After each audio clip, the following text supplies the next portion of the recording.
नमस्कार, आप देख रहे हैं राष्ट्रीय जगत विजन न्यूज और मैं हूं आपके साथ निशा शर्मा।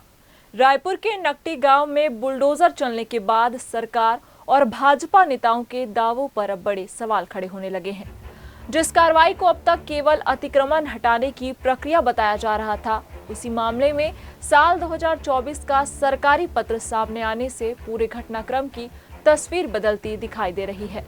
दस्तावेज में साफ उल्लेख है कि नकटी के करीब 29,172 हेक्टेयर शासकीय भूमि को जनप्रतिनिधियों के लिए प्रस्तावित विशेष आवासीय योजना के लिए सुरक्षित रखा गया था और जिला प्रशासन को भूमि खाली कराने के निर्देश दिए गए थे।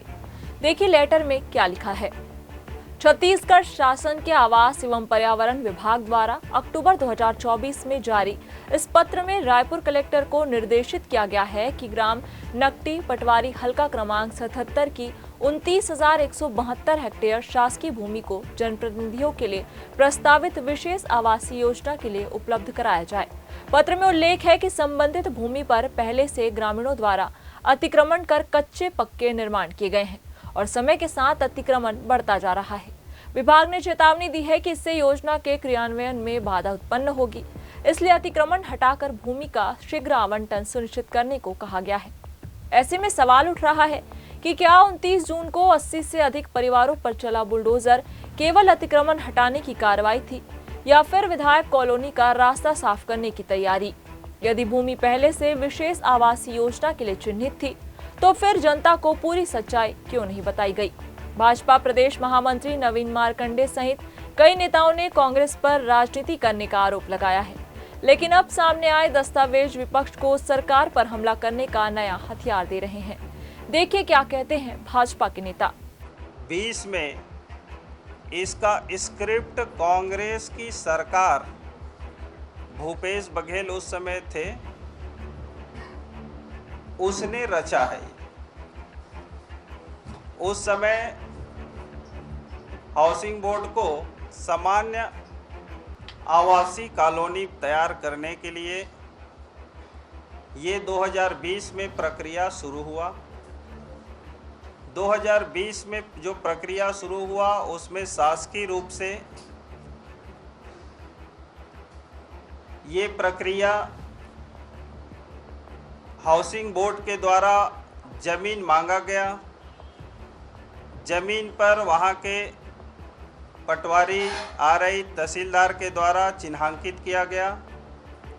चिन्हांकित करके सारी प्रक्रिया करके दावा आपत्ति मंगा करके और सब प्रकार की प्रक्रिया कानूनन रूप से उसने पूरा करके शासन को सौंपे।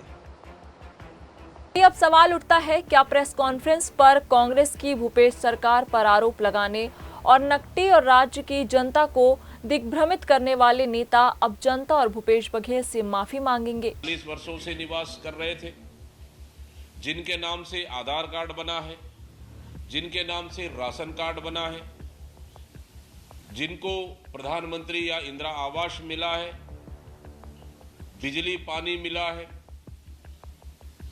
तो अवैध हुए कैसे? 2 दिन पहले नोटिस दिया जाता है और सवेरे 6 बजे से तोड़ना शुरू कर देते हैं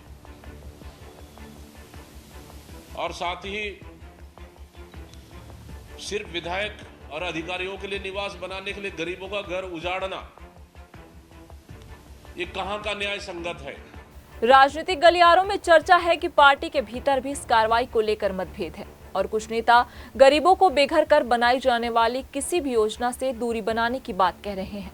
सबसे बड़ा सवाल यही है कि यदि जमीन विधायक कॉलोनी के लिए चिन्हित थी तो क्या जनता को गुमराह किया गया, और यदि नहीं तो 2024 के सरकारी पत्र में दर्ज निर्देशों की वास्तविकता क्या है? नकटी का विवाद अब सिर्फ जमीन का नहीं बल्कि सरकार की पारदर्शिता और राजनीतिक जवाबदेही की परीक्षा बन चुका है। इस खबर में बस इतना ही। देश प्रदेश की खबरों से अपडेट रहने के लिए हमारे चैनल को सब्सक्राइब करें और नई खबरों के नोटिफिकेशन के लिए बेल आइकन जरूर दबाएं। नमस्कार।